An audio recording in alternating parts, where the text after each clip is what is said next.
चैत्र नवरात्रि में माता की चौकी लगाने के क्या है नियम, नोट कर लीजिए, कहीं बड़ी गलती न हो जाए। दुर्गा पूजा चौकी लगाने की विधि।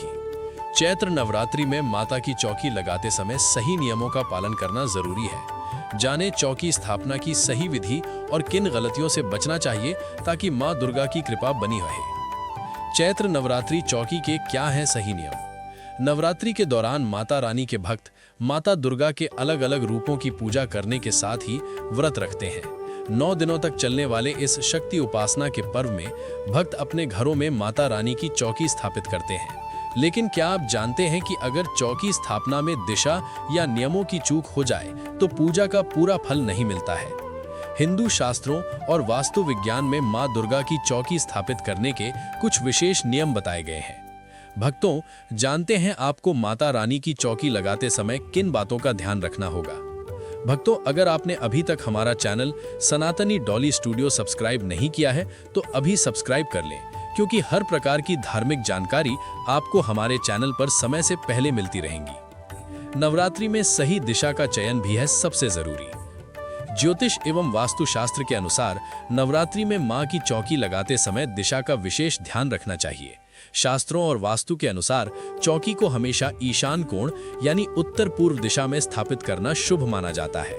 इस दिशा को देवताओं का स्थान कहा जाता है, जिससे घर में सकारात्मक ऊर्जा बढ़ती है। गलत दिशा में चौकी रखने से पूजा का प्रभाव कम हो सकता है।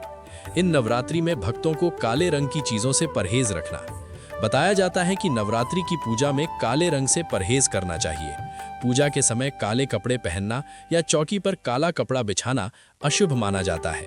इसके स्थान पर लाल, पीला या अन्य शुभ रंगों का उपयोग करना बेहतर होता है, जो सकारात्मक ऊर्जा को बढ़ाते हैं। धार्मिक मान्यता के अनुसार काला रंग पूजा कार्यों के लिए उचित नहीं माना जाता। एक साथ से अधिक मूर्तियां रखना अशुभ। अक्सर लोग भक्ति में ज्यादा मूर्तियां या तस्वीरें रख देते हैं, लेकिन शास्त्रों के अनुसार ऐसा करना उचित नहीं है। मां दुर्गा की 3 मूर्तियां या चित्र एक साथ रखना अशुभ माना गया है। आप अधिकतम 2 मूर्तियां या चित्र ही स्थापित करें, इससे पूजा शास्त्र सम्मत मानी जाती है। कलश स्थापना का सही स्थान। नवरात्रि में कलश स्थापना का विशेष महत्व माना जाता है। ध्यान रखें कि कलश को मां दुर्गा की मूर्ति या तस्वीर के दाईं ओर स्थापित करना शुभ होता है। सही स्थान पर कलश रखने से पूजा पूर्ण मानी जाती है। विधि विधान और नियमों का पालन करने से मां दुर्गा की विशेष कृपा प्राप्त होती है। हिंदू नववर्ष के पहले दिन ब्रह्म मुहूर्त में करें ये काम, साल भर मिलेगा शुभ फल और खुशियों का साथ। हिंदू नववर्ष के पहले दिन ब्रह्म मुहूर्त में उठकर कुछ खास काम करने से पूरे साल जीवन में सकारात्मक ऊर्जा, सफलता और समृद्धि बनी रहती है। हर साल चैत्र माह के शुक्ल पक्ष की प्रतिपदा तिथि से हिंदू नववर्ष शुरू होता है। इस वर्ष 2026 में ये पावन दिन 19 मार्च को शुरू हो रहा है। इसी दिन से विक्रम संवत 2083 की शुरुआत मानी जाएगी। हिंदू शास्त्रों के अनुसार नव वर्ष का पहला दिन बेहद पवित्र होता है। इस दिन ब्रह्म मुहूर्त में किए गए पूजा पाठ, संकल्प और शुभ कार्यों से पूरे वर्ष जीवन में सकारात्मक ऊर्जा, सफलता और समृद्धि आती है। ऐसे में हिंदू नव वर्ष के पहले दिन ब्रह्म मुहूर्त में ये काम अवश्य करें।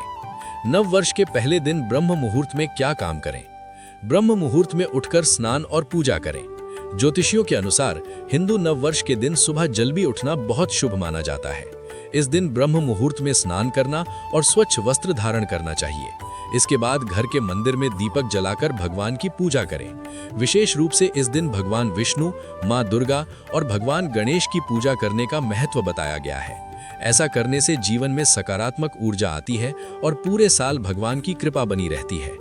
घर की साफ सफाई अवश्य ही करें। नव वर्ष के पहले दिन घर की साफ सफाई करना भी बेहद महत्वपूर्ण माना जाता है। मान्यता है कि स्वच्छ और सजे हुए घर में देवी देवताओं का वास होता है। इस दिन घर के मुख्य द्वार पर रंगोली बनाएं और आम के पत्तों या फूलों से तोरण लगाएं। इससे घर में शुभ ऊर्जा का प्रवेश होता है और नकारात्मकता दूर रहती है। सामर्थ्य के अनुसार दान पुण्य करें। धार्मिक मान्यता के अनुसार नव वर्ष के पहले दिन दान पुण्य करना भी बहुत फलदायी माना जाता है। इस दिन गरीबों और जरूरतमंदों को भोजन, कपड़े या अन्य आवश्यक वस्तुएं दान करना चाहिए। दान करने से पुण्य की प्राप्ति होती है और जीवन में सुख समृद्धि बढ़ती है। साथ ही ये हमारे भीतर करुणा और सेवा की भावना को भी मजबूत करता है। नया संकल्प और शुभ कार्य की शुरुआत। हिंदू नववर्ष को नई शुरुआत का प्रतीक माना जाता है। इस दिन जीवन में अच्छे कार्यों का संकल्प लेना चाहिए, जैसे कि नियमित पूजा करना, जरूरतमंदों की मदद करना और सकारात्मक जीवन जीने का प्रण लेना।